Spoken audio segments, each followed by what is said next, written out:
Supporters, well, we got some information about Caitlin Clark returning possibly tomorrow night. Got a minutes restriction situation happening. It's starting to feel more and more like last year. It really is. I swear. Somebody posted the other day. That's the reaction to what just happened in Indiana. And if you thought the Caitlin Clark situation was messy before, the last 24 hours just turned it nuclear. Y'all are not missing. Y'all are not missing. The level of failures by this front office's coaching staff is wild. So Robin Lundberg. Anybody seen Office Space? Lundberg? Yeah. So Caitlin Clark is, quote, very hopeful about making her return for the Indiana Fever against the LA Sparks on Wednesday night. Clark has been transparent about her timeline, about her recovery, yada yada. The Indiana Fever just posted a goodbye message for Justine Pissott on social media. Not a trade announcement with details, not a professional press release. A thank you and goodbye post. And the comment section underneath that post is 322 comments of absolute fury directed at the front office, the coaching staff, and the entire organization. This isn't normal fan frustration. This is a fan base in open revolt. Here's what makes this wild. Justine Pissott was drafted by Indiana in the second round last year. She's a shooter. 60% from the field this season, 52% from three, averaging 12 points per game in under 17 minutes. Those are elite efficiency numbers. And she played exactly 0 meaningful minutes under Stephanie White this season before getting waived and immediately picked up by the Las Vegas Aces. Here we go. Fever, a star, also shared that there is trending towards playing under a minutes restriction if she is indeed able to go versus the Sparks. Quote, I would assume I'd be on a minutes restriction tomorrow. Still, hopefully, a little over 20 if I'm able to go, and I feel like I will be. Hopefully, feel good after the game in LA and then be available in Vegas. So, and for the next game against the Aces, I'm sure the network. Meanwhile, the player they kept over her, Lexie Dottis, is shooting 31% from the field and is widely considered one of the worst defenders in the league. Pissott never got a real chance. Dottis stayed on the roster the entire season, and now fans are connecting dots that the organization probably hoped would stay disconnected. Because this isn't just about one roster move, it's about a pattern. Chennedy Carter was waived by the Aces the same day. She was scoring 15 points per game in 20 minutes earlier this season with better shooting efficiency than Kelsey Mitchell. Then she mysteriously missed games. The team said she was sick, and now she's gone. The host here openly admits he was wrong about Carter, that he thought she had a real comeback story, and instead she's headed back overseas after what sounds like a meltdown behind the scenes in Vegas. So, Chennedy Carter, damn, Chennedy, back to China you go, probably, or Mexico. I think she had a 53-point game in China. God, a scoring machine, but clearly she had missed a bunch of games lately. There was talk of being sick, and I think everybody was going, I'm not so sure about that. And here we are. So she was waived. Justine Pissott was brought in. 12 points a game, 60% from the field, 52% from three-point range. But here's where it gets uncomfortable. The Fever fan base, and specifically the Caitlin Clark fan base, is now openly accusing the organization of making roster decisions based on factors that have nothing to do with basketball. One commenter asked, quote, "Did Don Staley tell you you've got too many white girls on the team?" Another said Pissott didn't check the appropriate boxes deemed worthy by the front office and coaching staff. The host himself says Pissott never got a shot because she doesn't fit what the organization values culturally. Now, you can dismiss that as conspiracy theory from angry fans, or you can look at the actual decisions. Pissott, elite shooter, no playing time, waived. Dottis. Struggling shooter, poor defender, kept all season. Kate Martin. Second-round pick, barely played, then waived mid-season. The Fever drafted or signed multiple players who fit a specific profile, gave them no real opportunity, and moved on. Meanwhile, they kept players with worse stats who fit a different profile. Oh my goodness, that's so offensive. Get over it. Kiss my grits. Anybody old enough to actually watch Allison's Diner back in the day? So anyway, right here, woo, 322 comments. This is going to be something else. This is going to be something else. Wow, wow, wow. This is crazy. Here we go. Justine Pissott should have gotten a chance over Dottis when you have Caitlin and Kelsey, who are average defenders at best. Wow. Andy Fromel with the heat. You can't play Dottis, who is possibly the worst defender in the league. And the fan base isn't just angry, they're scared. Multiple comments beg Caitlin Clark to leave Indiana before, quote, Stephanie White brainwashes her. One commenter said the word they're looking for is groomed. Another said everyone is praying Caitlin is next to get out. This is not normal. The fear isn't that Caitlin will be waived. The fear is that she'll be convinced to stay in a dysfunctional organization that prioritizes culture over winning, and that the culture being prioritized has nothing to do with basketball excellence. The host mentions that behind-the-scenes conversations among people covering the league include genuine concern that Stephanie White will influence Caitlin in ways that hurt her career long-term. What's the effing point of drafting these young players? Did Don Staley tell you you've got too many white girls on the team? Look, just, you know, oh, Duke.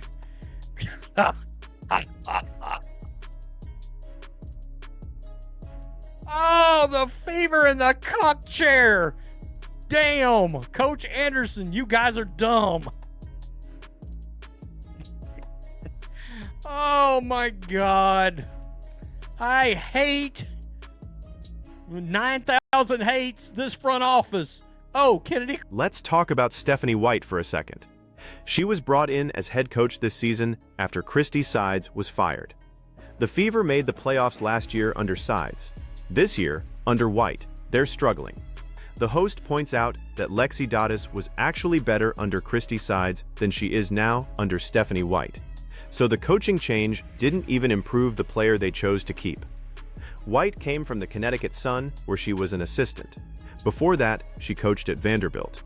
She has deep ties to the WNBA's old guard culture, and the fan base is now openly saying that culture is the problem, that it's insular, that it punishes players who don't fit a specific mold, that it prioritizes loyalty to a certain vision of the league over actual on-court performance. And here's the part that should bother you. The Fever just announced Caitlin Clark is returning tomorrow night against the LA Sparks, but she'll be on a minutes restriction. She's hoping to play a little over 20 minutes. This is after missing time with an injury. Normal stuff, right? Except the fan base is now comparing it to last year, when Caitlin was managed carefully. Her minutes were restricted, and people wondered if the team was protecting her or limiting her impact. Year. Wow. Can't wait to see how you actually play. Glad you got out of Indiana. You deserve better. Damn. Got to be more careful. Best of luck to you with your new championship team. Ex-Griffin with the heat. Ooh. You're getting to work with Becky Hammond. That's a big plus. Got yourself away from a toxic organization. Looking forward to finally getting to see you play. Justine never got a fair chance with the Fever. Dante should have been waived. I mean, she should have been launched into space, seriously. One commenter said, quote, "It's starting to feel more and more like last year." Another said, "I just wanted to watch Caitlin Clark play basketball." The frustration isn't about injury management. It's about a pattern of decisions that seem designed to control Caitlin rather than unleash her. And now Justine Pissott is headed to the Las Vegas Aces. The Aces are owned by Mark Davis, who owns the Las Vegas Raiders, and Tom Brady, 7-time Super Bowl champion, who's a minority owner. The Aces have won back-to-back WNBA championships. They're coached by Becky Hammon, who is a top 3 assistant in the entire NBA when she was with the Spurs under Greg Popovich. NBA teams were seriously considering hiring her as a head coach. She left to coach in the WNBA and immediately won 2 titles. So Justine Pissott went from a fever organization that wouldn't play her, with an owner who's rarely visible and a front office that fans are calling incompetent, to an Aces organization owned by NFL royalty, coached by one of the most respected basketball minds in the world, on a team that's won 2 straight championships. The host says, quote, "What an upgrade." And it's hard to argue. Of all people, over a player better than her injured than Dottis has ever been under Stephanie White. What a joke you people are. Wow. I mean, they are getting, what an incompetent franchise. Woo. You assholes never gave her a chance. I mean, Justine, we are sorry. This is a piece of shit organization. It's a joke. Wow. Culture equals keeping Stephanie White's players she has brainwashed. CC, get out before. Please, we are begging you. I'm going to tell you. The comment section is where this gets truly ugly. Fans are calling the Fever front office a joke, incompetent, a piece of shit organization. One said, "This is a toxic organization." Another said, "Justine, we are sorry." They're not angry at Pissott. They're apologizing to her for wasting her time in Indiana. And they're turning on the front office by name. Amber Cox, the team president, is getting torched.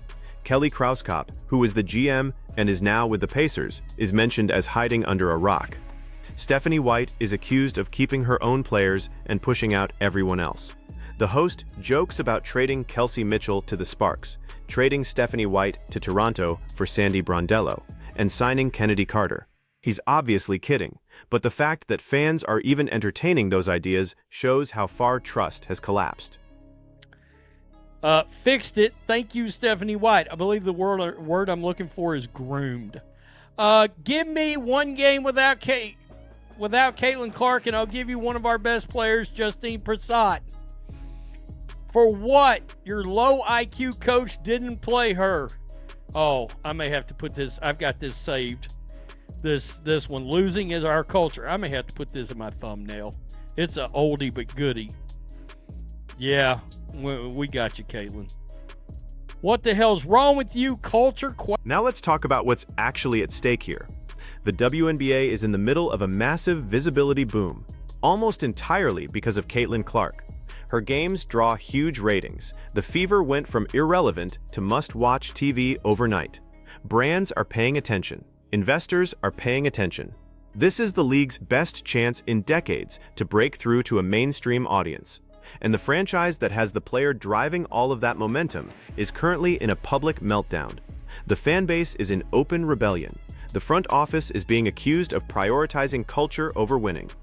The coach is being accused of brainwashing the star. And the organization just waived a high-efficiency shooter to keep a struggling player with no explanation that makes basketball sense. If you're the WNBA, this is a nightmare. The league needs Indiana to work. Caitlin Clark playing in a functional, competitive environment is good for everyone. Caitlin Clark playing in a dysfunctional organization that fans are begging her to leave is a disaster. This is nuts. You deserved better. Justine, a fair chance at playing. Fire Amber Cox. Why would y'all do this? Y'all are a bunch of effing clowns. I mean, damn. Justine Pissott has gone to a far better place. Can you imagine this?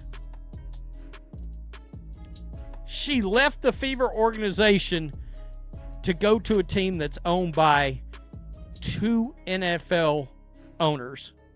Mark Davis owns the Raiders. Tom Brady. And here's the question nobody's asking publicly yet, but everybody's thinking.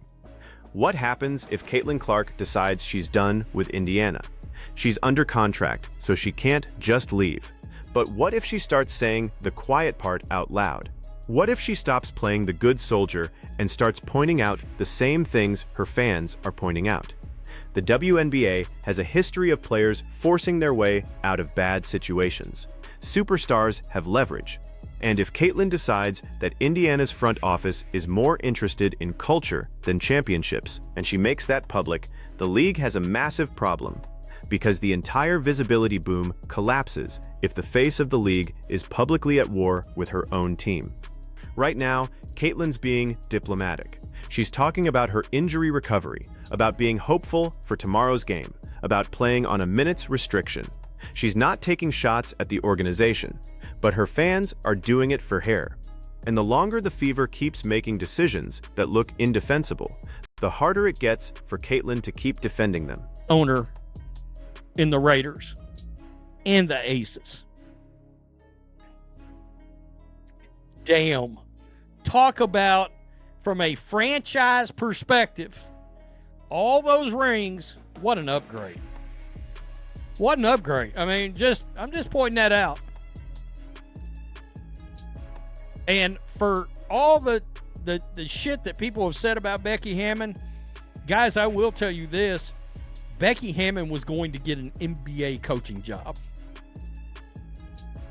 As a woman. No shit. I'm not kidding you. Let's go back to Becky Hammon for a second, because this matters.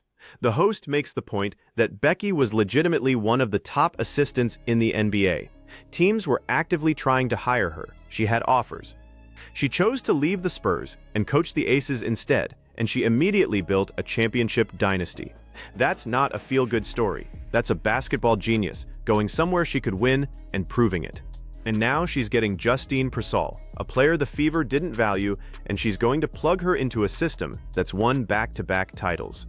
If Pissott contributes to a third straight championship in Vegas, while the Fever continue to struggle with the players they kept over her, that's not just embarrassing. That's a front office failure that can't be spun away.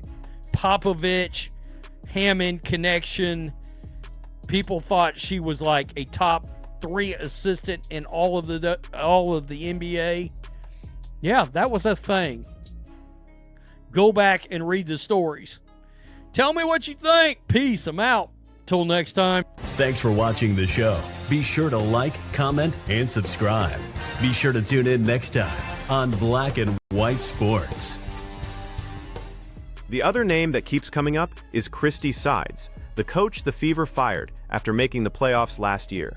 Fans are now saying she was better than Stephanie White. The stats back that up. Lexie Dottis was more effective under Sides.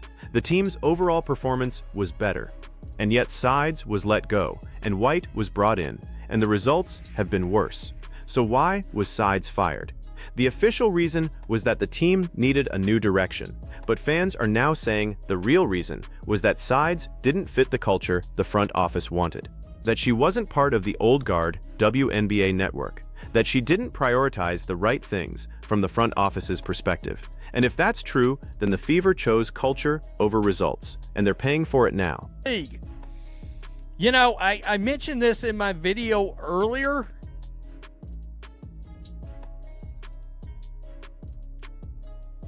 Dantes was better under Christy Sides. Just pointing it out. What's the effing point of drafting these young players? Did Don Staley tell you you've got too many white girls on the team? Look, just, you know, oh, Duke. The host drops a line that's easy to miss but tells you everything. He says, "The Rainbow Rock." He's talking about where Kelly Kroskoff is hiding. And then he says, "You guys know I don't have any sense." Oh my goodness, that's so offensive. Get over it. Kiss my grits. That's not a random joke. That's him saying the quiet part out loud and then immediately playing it off as humor. But the message is clear. He's saying the front office is making decisions based on identity and culture, not basketball. And if you call it out, you'll get accused of being offensive. So he's calling it out anyway and daring people to be mad about it. And his audience isn't mad. The comments agree with him. They're saying the same thing, just more bluntly. They're saying the Fever kept Dottis over Pissott for reasons that have nothing to do with who's the better player. And they're saying if you point that out, you get labeled as problematic. So most people won't say it. But the results speak for themselves. In just under 17 minutes, Chennedy Carter is a scoring juggernaut. A scoring juggernaut. CDS. That's so good. Now is the time. Fever signed Chennedy Carter, trade Kelsey Mitchell to the LA Sparks for Derica Hamby. Cameron Brent and Kate Martin. Trade Stephanie White to Toronto for Sandy Brondello. That's good. That's good, CDS. Obviously, he's kidding. Here's what makes this entire situation so volatile. The WNBA has spent years building a specific culture and identity. That culture is important to a lot of people within the league. It's part of the league's brand. But it's also insular. It rewards loyalty to the culture over performance. And when you have a massive influx of new fans who don't care about the culture and just want to watch great basketball, that creates a clash. The new fans, the Caitlin Clark fans, are looking at roster decisions and asking, why is the worst player getting minutes? And the answer they're arriving at is because she fits the culture and the better player doesn't. And once that perception sets in, it's almost impossible to shake. Every decision the front office makes gets viewed through that lens. So when the Fever waive Justine Pissott and keep Lexie Dottis, it doesn't matter what the actual reasoning was. The fan base has already decided the reasoning was cultural, not competitive. And the front office has no credibility left to push back, because they've made too many decisions that look the same way. Obviously the one on Thursday. But we'll see. Not from a health standpoint. Well, obviously a health standpoint. But just getting back into it. Wait a minute. What? Not from a health standpoint. Well, obviously a health standpoint. But just getting back into it. Okay. So this is something we've talked about. When we looked at the schedule, we thought she could play against the Sparks, set out against the Mercury, and then play the game later on in the week, right? And that brings us to the biggest question. What happens next? Caitlin Clark is returning tomorrow night on a minutes restriction. The Fever are struggling. The fan base is in revolt. Justine Pissott is headed to a championship contender. Chennedy Carter is out of the league. And every decision the front office makes is being scrutinized and second-guessed by fans who no longer trust them. If the Fever keep losing, the pressure on Stephanie White is going to be enormous. If Caitlin's minutes stay restricted and fans start wondering if it's really about injury management or about something else, the conspiracy theories are going to get louder. And if Justine Pissott contributes to a championship run in Vegas while the Fever miss the playoffs, the front office is going to have some very uncomfortable questions to answer. The WNBA wanted this visibility. They wanted mainstream attention. They wanted new fans. Well, they got it. And those new fans are watching everything, questioning everything, and they don't care about protecting the league's image or the front office's feelings. They just want to see the best players on the court playing winning basketball. And when that's not happening, they want to know why. So here's the real test. Does the Indiana Fever front office double down on the culture they've built, even if it costs them wins? Or do they start making decisions based purely on who gives them the best chance to compete? Because right now, they're trying to do both, and it's not working. The fan base sees the contradiction. The results show the contradiction. And the longer it continues, the worse it's going to get. Do you think the Fever made the right call waiving Justine Pissott? Or is this another example of a front office prioritizing culture over winning? Drop your thoughts in the comments. And if you want to see how this situation plays out as the season continues, hit that subscribe button, because this story is far from over.